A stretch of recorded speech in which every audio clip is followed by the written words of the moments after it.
La Bible en un an. Lecture du 6 février. Matthieu, chapitre 24, versets 29 à 51. Aussitôt après ces jours de détresse, le soleil s'obscurcira, la lune ne donnera plus sa lumière, les étoiles tomberont du ciel et les puissances des cieux seront ébranlées. Alors, le signe du Fils de l'homme paraîtra dans le ciel. Toutes les tribus de la terre se lamenteront et elles verront le Fils de l'homme venant sur les nuées du ciel avec puissance et une grande gloire. Il enverra ses anges avec la trompette retentissante et ils rassembleront ses élus des quatre vents depuis une extrémité des cieux jusqu'à l'autre. Instruisez-vous par une comparaison tirée du figuier. Dès que ses branches deviennent tendres et que les feuilles poussent, vous connaissez que l'été est proche. De même, quand vous verrez toutes ces choses, sachez que le Fils de l'homme est proche, à la porte. Je vous le dis en vérité, cette génération ne passera point que tout cela n'arrive. Le ciel et la terre passeront, mais mes paroles ne passeront point. Pour ce qui est du jour et de l'heure, personne ne le sait, ni les anges des cieux, ni le Fils, mais le Père seul. Ce qui arriva au temps de Noé arrivera de même à l'avènement du Fils de l'homme. Car dans les jours qui précédèrent le déluge, les hommes mangeaient et buvaient, se mariaient et mariaient leurs enfants, jusqu'au jour où Noé entra dans l'arche, et ils ne se doutèrent de rien, jusqu'à ce que le déluge vînt et les emporta tous. Il en sera de même à l'avènement du Fils de l'homme. Alors, de deux hommes qui seront dans un champ, l'un sera pris et l'autre laissé. De deux femmes qui moudront à la meule, l'une sera prise et l'autre laissée. Veillez donc, puisque vous ne savez pas quel jour votre Seigneur viendra. Sachez-le bien. Si le maître de la maison savait à quelle veille de la nuit le voleur doit venir, il veillerait et ne laisserait pas percer sa maison. C'est pourquoi, vous aussi, tenez-vous prêts, car le Fils de l'homme viendra à l'heure où vous n'y penserez pas. Quel est donc le serviteur fidèle et prudent que son maître a établi sur ses gens pour leur donner la nourriture au temps convenable? Heureux ce serviteur que son maître à son arrivée trouvera, faisant ainsi. Je vous le dis en vérité, il l'établira sur tous ses biens.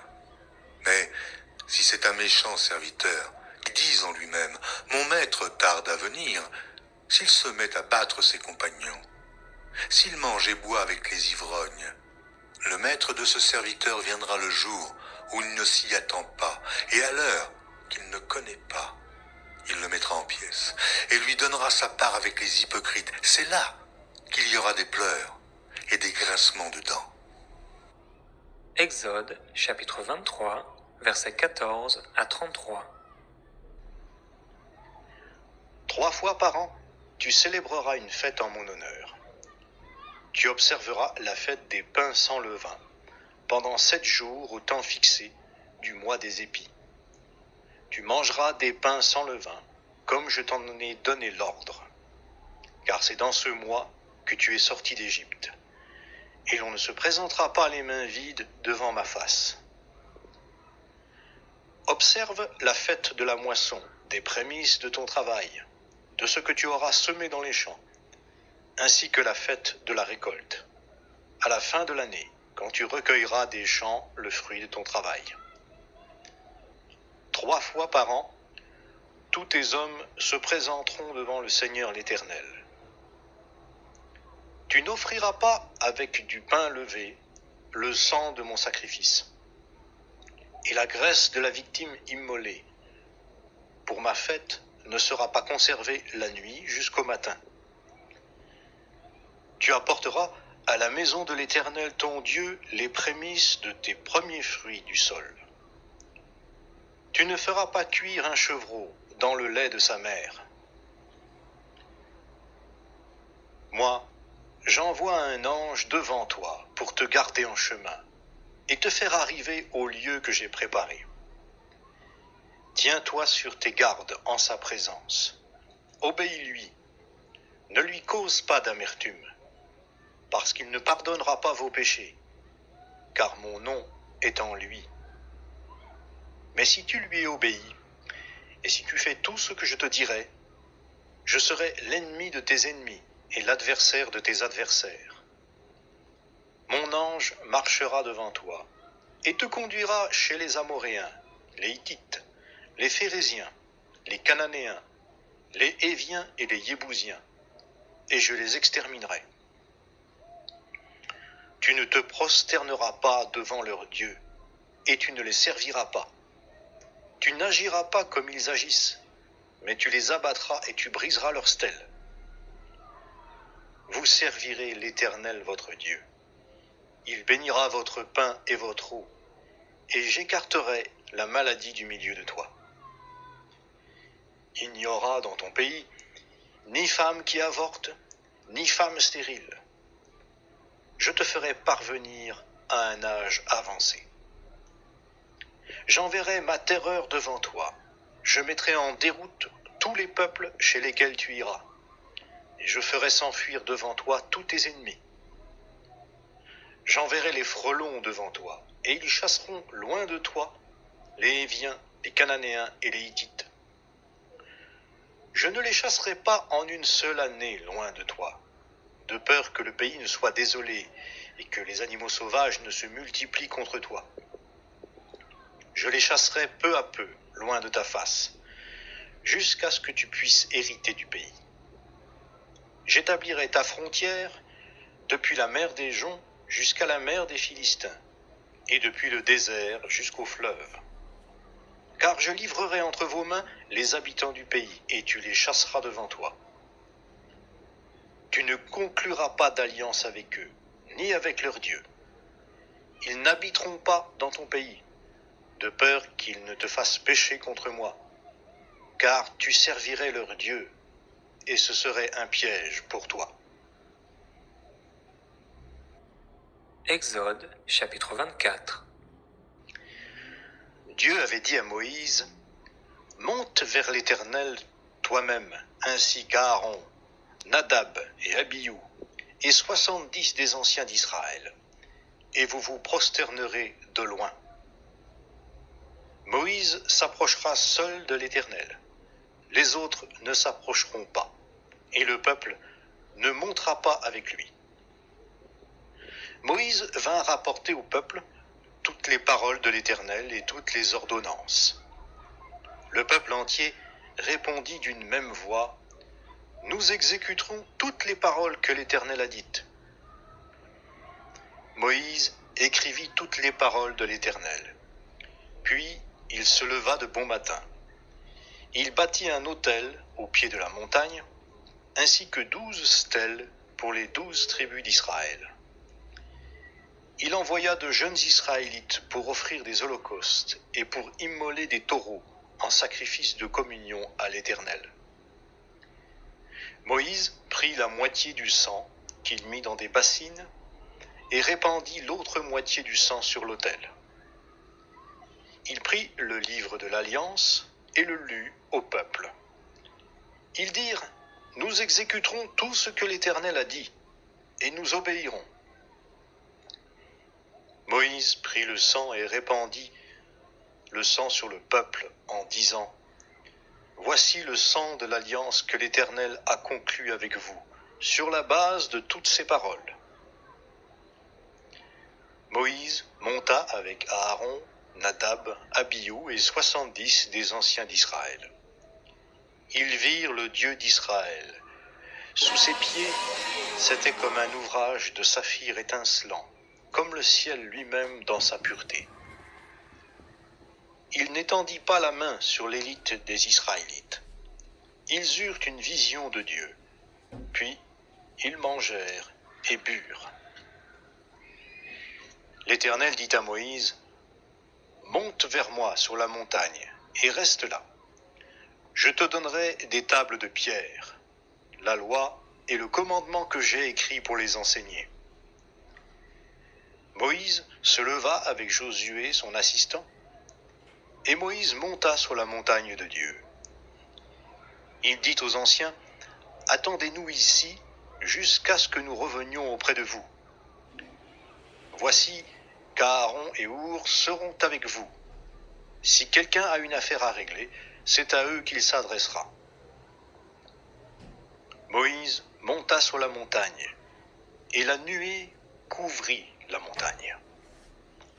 La gloire de l'Éternel demeura sur le mont Sinaï, et la nuée le couvrit pendant 6 jours. Le 7e jour, l'Éternel appela Moïse du sein de la nuée.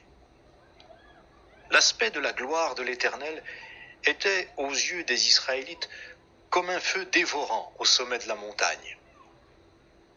Moïse pénétra au sein de la nuée et monta sur la montagne. Moïse fut sur la montagne 40 jours et 40 nuits. Exode, chapitre 25. L'Éternel parla à Moïse et dit : « Parle aux Israélites, qu'ils prélèvent une offrande pour moi. Vous prélèverez cette offrande de la part de tout homme au cœur généreux.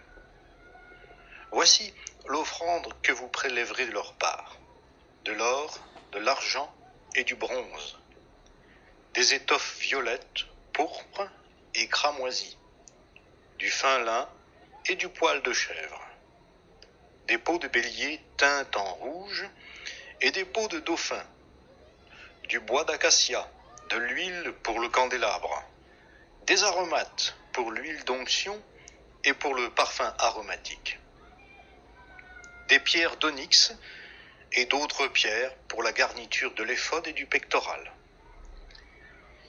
Ils me feront un sanctuaire, et je demeurerai au milieu d'eux.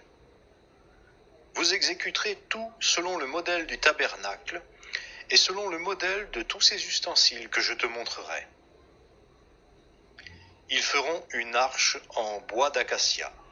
Sa longueur sera de 2 coudées et demie, sa largeur d'1 coudée et demie, et sa hauteur d'1 coudée et demie. Tu la couvriras d'or pur à l'intérieur et à l'extérieur, et tu y feras une bordure d'or tout autour.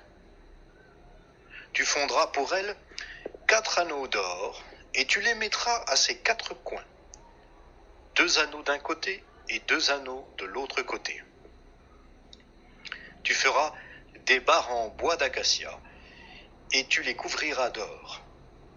Tu introduiras les barres dans les anneaux sur les côtés de l'arche, pour qu'elles servent à porter l'arche.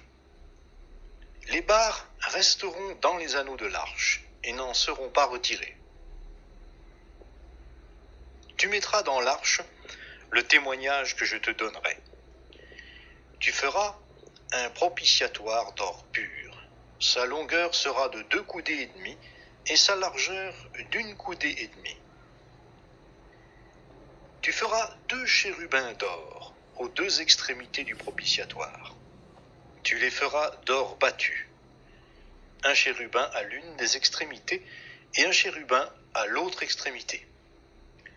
Vous ferez les chérubins d'une seule pièce avec les 2 extrémités du propitiatoire. Les chérubins étendront les ailes vers le haut, couvrant de leurs ailes le propitiatoire et se faisant face l'un à l'autre. Les chérubins auront la face tournée vers le propitiatoire. Tu mettras le propitiatoire par-dessus l'arche, et tu mettras dans l'arche le témoignage que je te donnerai. Je te rencontrerai du haut du propitiatoire, entre les 2 chérubins placés sur l'arche du témoignage. Je te parlerai afin de te donner tous mes ordres pour les Israélites. Tu feras une table en bois d'acacia. Sa longueur sera de 2 coudées, sa largeur d'1 coudée et sa hauteur d'1 coudée et demie. Tu la couvriras d'or pur, et tu y feras une bordure d'or tout autour. Tu y feras alentour un cadre d'un palme. Tu mettras une bordure d'or tout autour du cadre. Tu y feras 4 anneaux d'or, et tu mettras les anneaux aux 4 coins correspondant aux 4 pieds. Les anneaux seront près du cadre, et recevront les barres pour porter la table. Tu feras les barres en bois d'acacia, et tu les couvriras d'or. Elles serviront à porter la table. Tu feras ses plats, ses coupes, ses aiguières et ses bols pour servir aux libations. Tu les feras d'or pur. Tu mettras sur la table les pains de proposition en permanence devant ma face. Tu feras un chandelier d'or pur. Ce chandelier sera fait d'or battu. Son pied et sa tige, ses calices, ses corolles et ses fleurs seront d'une seule pièce. 6 branches sortiront de ses côtés. 3 branches du chandelier de l'un des côtés et 3 branches du chandelier de l'autre. Il y aura sur une branche 3 calices en forme d'amande, avec corolle et fleurs. Et sur une autre branche, 3 calices en forme d'amande, avec corolle et fleurs. Il en sera de même pour les 6 branches sortant du chandelier. À la tige du chandelier, il y aura 4 calices en forme d'amande, avec leurs corolles et leurs fleurs. Il y aura une corolle sous 2 des branches sortant de la tige du chandelier. Une corolle sous 2 autres branches et une corolle sous 2 autres branches. Il en sera de même pour les 6 branches sortant du chandelier. Les corolles et les branches du chandelier seront d'une seule pièce. Il sera tout entier d'or battu, d'or pur. Tu feras ces 7 lampes. On placera les lampes de manière à éclairer en face. Ces mouchettes et ces cendriers seront d'or pur. On emploiera 1 talent d'or pur pour faire le chandelier avec tous ses ustensiles. Regarde, puis exécute d'après le modèle qui t'est montré sur la montagne. Psaume, chapitre 30. Cantique pour la dédicace de la maison de David.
Proverbe, chapitre 7, versets 24 à 27.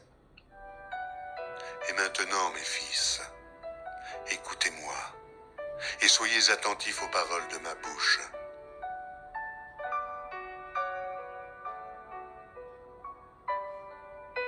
Que ton cœur ne se détourne pas vers les voies d'une telle femme, ne t'égare pas dans ses sentiers, car elle a fait tomber beaucoup de victimes.